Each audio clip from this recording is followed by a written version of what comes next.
नमस्कार, आप देख रहे हैं जम्मू कश्मीर का ये खास बुलेटिन और मैं हूं आपके साथ जसलीन कौर। तो चलिए शुरुआत करते हैं जम्मू कश्मीर की कुछ अहम खास खबरों के साथ। साउथ कश्मीर के शोपिया और पुलवामा में राष्ट्रीय जांच एजेंसी एनआईए ने कई जगहों पर आतंकी फंडिंग के सिलसिले में आज तलाशी ली। इससे पहले भी जम्मू कश्मीर में आतंकवादी साजिश के मामलों में एनआईए ने कई जगहों पर छापेमारी की थी। वहीं एनआईए ने जमात इस्लामी द्वारा आतंकी फंडिंग के मामले में अपनी कार्रवाई जारी रखी हुई है और जमात इस्लामी को 28 फरवरी 2019 को यूएपी अधिनियम के तहत एक गैर कानूनी संगठन घोषित किए जाने के बाद भी जम्मू कश्मीर में आतंकी फंडिंग गतिविधियों को अंजाम देते हुए पाया गया था और एनआईए ने एक विशेष मामले में आरोप पत्र दायर किया था। पहले 5 फरवरी 2021 को इस मामले में एक मुकदमा दर्ज किया गया था और उसके बाद कार्रवाई शुरू कर दी गई थी।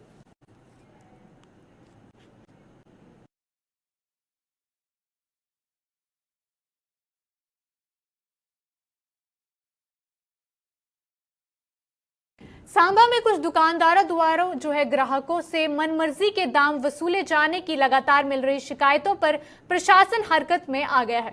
इन शिकायतों का संज्ञान लेते हुए जिले के डीसी अभिषेक शर्मा ने इसकी जांच के आदेश जारी कर दिए हैं।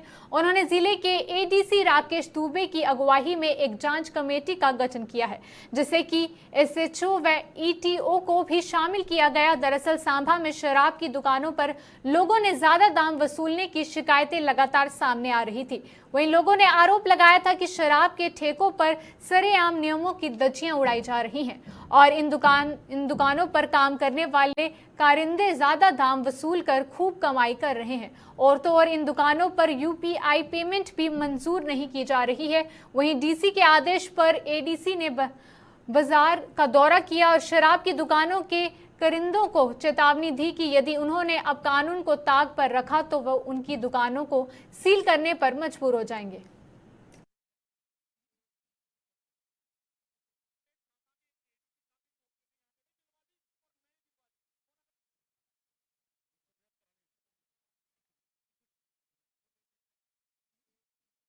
रियासी जिले में एक दर्दनाक घटना पेश आई है। यहाँ पर एक कलयुगी बेटे ने अपने पिता की हत्या कर दी है।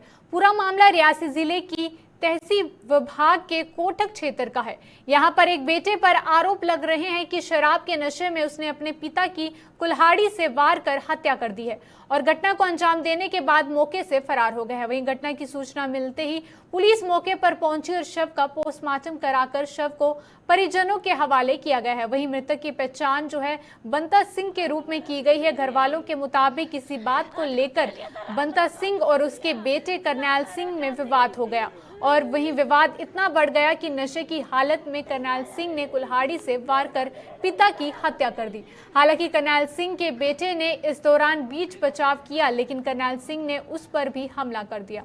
वहीं फिलहाल पुलिस पूरे मामले की जांच में जुट चुकी है।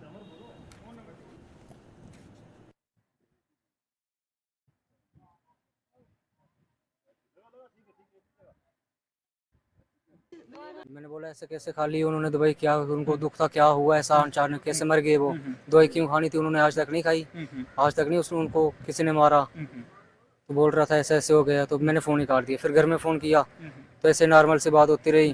तो पहले जो कि हम बोलते थे, समझाते थे अपने गाँव में कि दारू नहीं देनी है या कुछ ऐसा नहीं देना है, अगर हम ऐसे बोलते थे तो सुनता नहीं था हमारी कोई। दरख्वास्त भी देते थे, हम रिपोर्टें भी करते थे, सब कुछ करते थे, पैसा चढ़ा देते थे। तो बहुत कार्रवाई होती थी, पर इनको पता नहीं कोई इनकी किस हिसाब से कार्रवाई होती थी, हमको कोई पता नहीं लगता था।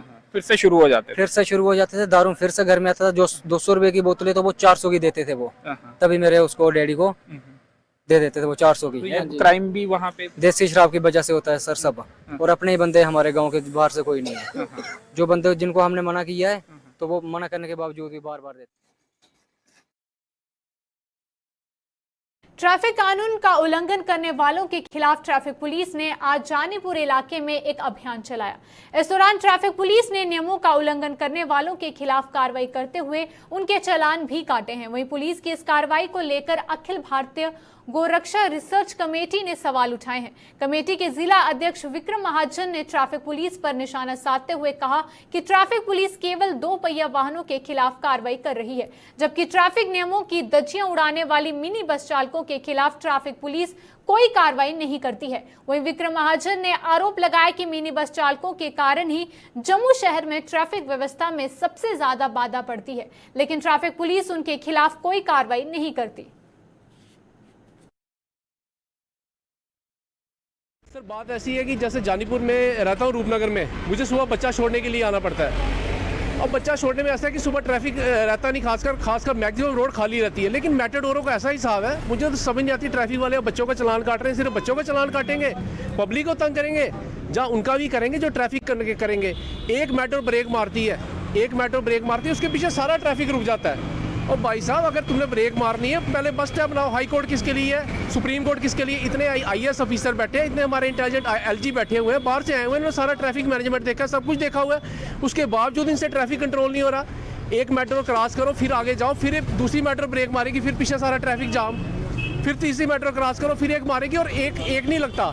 मेरे पास स्कॉर्पियो है, ऊपर से दिखता है कि आगे एक मेट्रो रुकी हुई है और उसके पीछे सारी गाड़ियों का जाम लगा हुआ है। और ये हर जगह हो रहा है, हर जगह, जानीपुर नहीं, हर जगह रूट पे मैक्सिमम, जानीपुर और तलाब तिलो रोड पे मैक्सिमम ये चीज़ हो रही है। ट्रैफिक वाले, ट्रैफिक IG साहब, अपने DG साहब, सबसे हमारी विनती है, अनुरोध है कि भाई साहब इनको चलान दो, बच्चों को चलान तो काटो, सब कुछ काटो।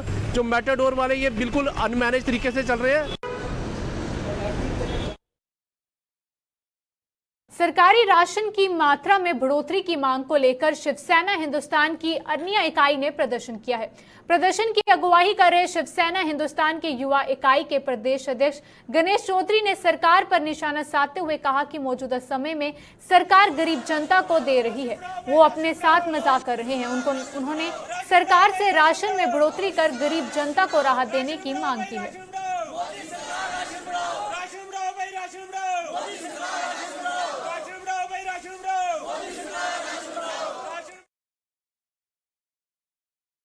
तरफ जहां जम्मू में स्मार्ट सिटी प्रोजेक्ट के तहत कई विकास कार्य चल रहे हैं, वहीं जम्मू के वार्ड नंबर 32 सियोड़ा के लोगों ने जम्मू नगर निगम पर अनदेखी के आरोप लगाए हैं। वार्ड में विकास कार्य न होने से इन लोगों में भारी रोष है और नाराज लोगों ने जम्मू नगर निगम के खिलाफ प्रदर्शन भी किया है। प्रदर्शन कर रहे लोगों का आरोप था कि जम्मू नगर निगम और स्थानीय पार्षद विकास के कार्यों के बड़े बड़े दावे कर रहे हैं, लेकिन जमीनी सतह पर वार्ड में कोई कार्य नहीं हुआ है। लोगों के मुताबिक वार्ड में ना तो गलियों का निर्माण हुआ है और ना ही पानी की निकासी के लिए ड्रेनेज का निर्माण किया गया है।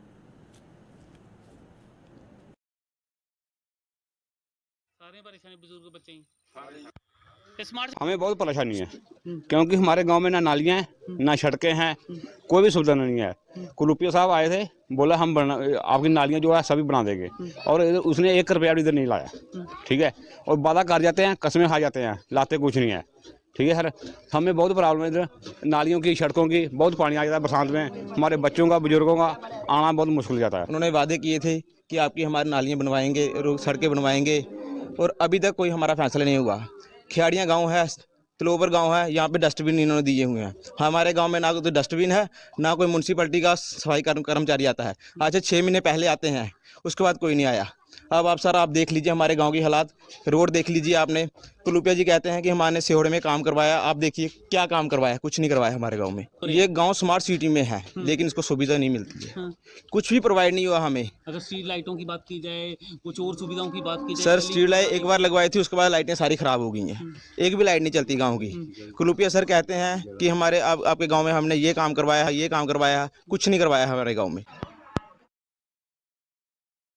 युवाओं को खेलों की ओर आकर्षित करने के लिए department of youth services and sports द्वारा कई प्रतियोगिताओं का आयोजन किया जा रहा है, और इसी कड़ी में district youth services and sports Poonch द्वारा पुंछ में सीनियर्स और जूनियर्स खिलाड़ियों के बीच हॉकी मैच का आयोजन किया गया।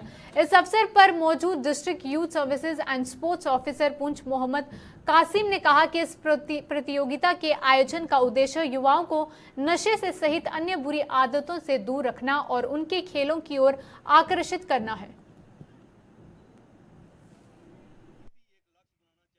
आज मैदान में हैं, उनको हम लोग ये जो पुरानी फैमिली होकर ये देखें कि जो लोग इन पुराने प्लेयर्स ने यहाँ पर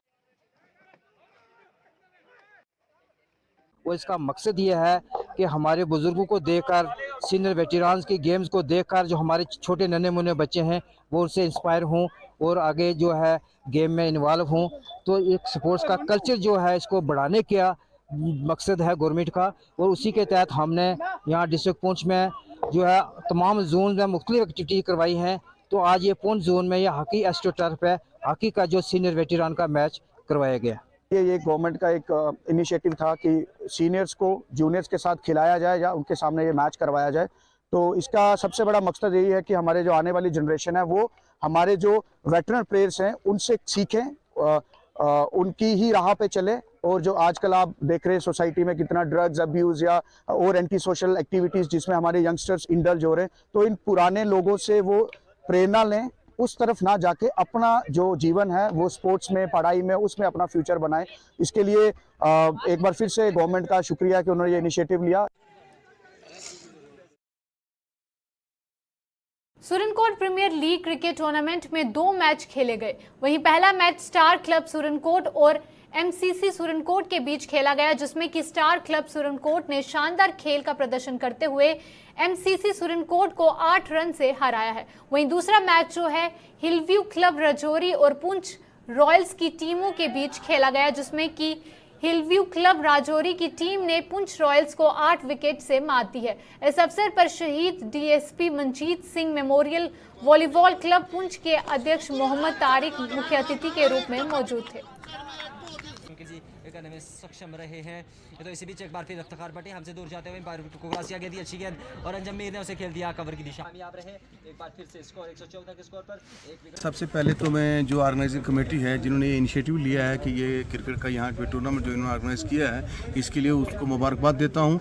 और बड़ी फ़ख्र की बात है कि सुरनकोट का जो यूथ है वो एकदम एकजुट होकर उन्होंने ये इनिशिएटिव लिया कि हम एक क्रिकेट का टूर्नामेंट करवाएंगे, क्योंकि काफ़ी अरसे से आप तो क्रिकेट की बात करते हैं कि 13 साल से यहाँ क्रिकेट नहीं हुई। मैं समझता हूँ कि कई साल गुजर चुके हैं, कोई भी स्पोर्ट्स जो है वो सुरनकोट में ऑर्गेनाइज नहीं हुई, जिसका नुकसान सुरनकोट के यूथ को है। आप देखें कि इस वक्त ड्रग्स जो है वो हमारी सोसाइटी में कितना घर कर चुका है। तो मैं समझता हूँ कि इस यूथ को ड्रग्स से अगर बचाना है अपने, क्योंकि किसी भी कौम या मुल्क का जो सरमाया है वो उसका यूथ होता है। अगर वो यूथ ही बिगड़ जाए तो मैं नहीं समझता कि वो मुल्क और कौम जो है वो तरक्की कर सकती है।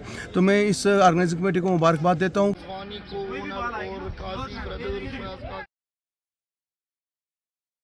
गेहूं की कटाई के बाद रामगढ़ में भी किसानों ने खेतों में आग लगाना शुरू कर दिया है। खेतों में लगाई गई आग से जहां धरती के भीतर और ऊपर रेंगने वाले कीड़े मकोड़े आग में भस्म हो रहे हैं, वहीं इससे खेतों में पड़ा भूसा भी आग की भेंट चढ़ रहा है। यही नहीं, इस आग से उठ रहे धुएं में बड़े पैमाने पर प्रदूषण भी फैल रहा है। लोगों ने किसानों से अपने खेतों में आग न लगाने की अपील करते हुए प्रशासन से भी दूसरों को परेशान करने वाले ऐसे किसानों के खिलाफ कड़ी कार्रवाई करने की मांग की है।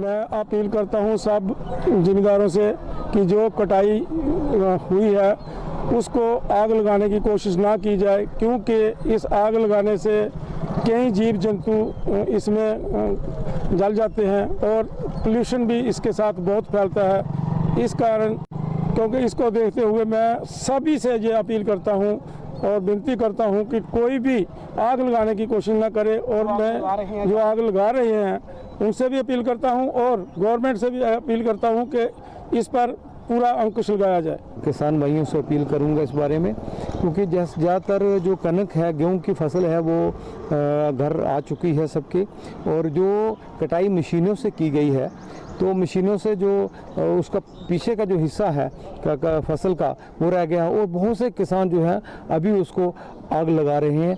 आग लगाने से क्या है कि तो पोल्यूशन बहुत ज़्यादा वातावरण में फैल रहा है, और साथ साथ में जो बहुत से जीव जंतु हैं वो बेचारे मर रहे हैं। ये बहुत बड़ा बात है। मैं किसान भाइयों से, खासकर रामगढ़ सेक्टर के किसान भाइयों से ये अपील करूंगा कि वो ऐसा ना करें और इसका हल निकालें, इसको कंपोज करें, दूसरे जिसका पानी लगाकर इसकी जो हल चलाएं और इसके बीच में वो खाद बन के तैयार हो जाएगी। जो आपका जो ये वेस्टेज है, जो फसल की वेस्टेज, ये खाद बन जाएगी।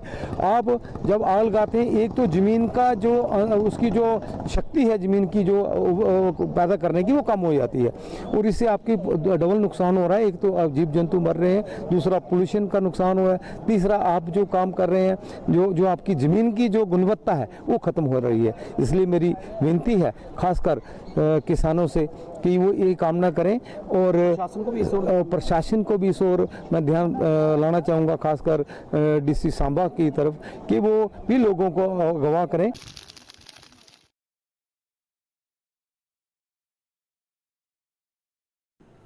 सब्जियों के उचित दाम न मिलने से आरएसपुरा के सब्जी उत्पादकों में भारी निराशा है।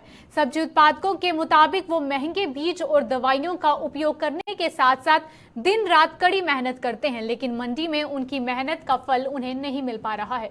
इन किसानों ने सरकार से मंडियों में सब्जियों की दाम निर्धारित करने की मांग की है ताकि उन्हें भी उनकी मेहनत का फल मिल सके।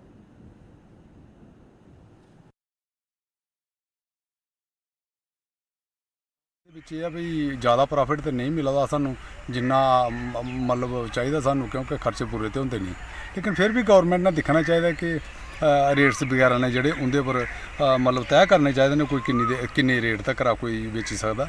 ਫਿਰ ਸਾਨੂੰ ਵੀ ਮਜ਼ਾ ਆਉਂਦਾ ਵੀ ਅਸਾਂ ਇੰਨਾ ਕੰਮ ਕੀਤਾ ਦਾ, ਇੰਨੀ ਲੇਬਰ ਦਿੱਤੀ ਦੀ ਆ ਤੇ ਉਹਦੇ ਉੱਪਰ ਸਾਨੂੰ ਇੰਨਾ ਪ੍ਰੋਫਿਟ ਮਿਲਾ ਕਰਦਾ। और जे पता कि नहीं है भी जेकर मतलब असें तैयारी करिए लेनी है तो अग्गे जाइए तो घाटे बंदी का सौदा बेचना, वो भी किश सानू मतलब नुकसानदेह होंदा, ओहदे कन्नै अस जिमींदारी नहीं करी सकते। तो मतलब गौरमेंट के उपर गै सारा डिपेंड होंदा और खाद वगैरह तो सारियां महंगियां होई गेदियां, जेह्ड़े जिन्ने एह्दे प्रोडक्ट ने ते दवाइयां वगैरह। पानी की समस्या को लेकर पुंछ के वार्ड नंबर 15 मोहल्ला शीश महल के लोगों ने जल शक्ति विभाग के खिलाफ प्रदर्शन किया है। प्रदर्शन कर रहे लोगों का आरोप था कि पिछले 6 दिनों से वार्ड में पानी की सप्लाई ठप पड़ी हुई है, जिससे कि वो पानी की बूंद बूंद के लिए तरस रहे हैं।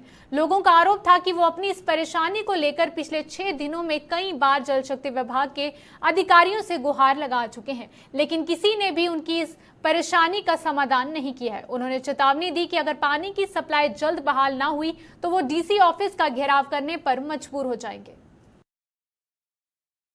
आज हर किसी घर में कनेक्शन है, सहूलतें हैं, लेकिन उस कनेक्शन, उस पानी के नलके का कोई फायदा नहीं है, क्योंकि पानी नहीं आ रहा है। आज 5वां 6वां दिन है पूछ, जहाँ हमारे वाले ये वार्ड नंबर 15 के लोग हैं मेरे पीछे खड़े हैं, 15 वार्ड से आज 5वां दिन है जो पानी नहीं आ रहा है। ऐसी समस्याएं पूंछ के अंदर काफी मोहल्ले जहाँ पर पानी नहीं आता, कई मोहल्ले ऐसे जहाँ पर ठीक आ रहा है, कई मोहल्ले जहाँ पर पानी नहीं आ रहा है। अब आज की डेट में अगर ये लोग या हमारी माताएं बहनें आज की डेट में बावली में जाएं कपड़े धोने के लिए, फ्लश में पानी नहीं होता, तो मैं आपके माध्यम से पीएचई डिपार्टमेंट को लानत भेजता हूँ। मैं आपके जो पीएचई डिपार्टमेंट एक्शन साहब थे, मैं उनसे भी मिला था डेपुटेशन लेके, उन्होंने आश्वासन दिया था, सुबह भी मैंने उनको फोन किया, लेकिन उनके पास एक बहाना ही होता है, पानी नहीं है। सर ये हम बचपन से सुनते आ रहे हैं कि मतलब जब मैं छोटा था कि मोटर नहीं चल रही है, ये नहीं हो रहा है, मैन पावर नहीं है, ऐसा नहीं है। और आज की डेट में भी जब हम बोल रहे थे मॉडर्न इंडिया, जब हम बोल रहे हैं मेड इन इंडिया, अरे उससे बाद भी ये परेशानी आ रही है, तो हमारे लिए बड़ी शर्म की बात है। और शर्म की बात उन अफसर से ली है जो सैलरी वहां से लाख के हिसाब से दे रहे हैं और हमारे पास पानी भी नहीं है। अरे हमारे पास आज जो जनरल नीड है जो आज की डेट में, अरे वो पानी हमारे पास आज। जम्मू कश्मीर के अभी के बुलेटिन में बस इतना ही, दीजिए इजाजत, नमस्कार।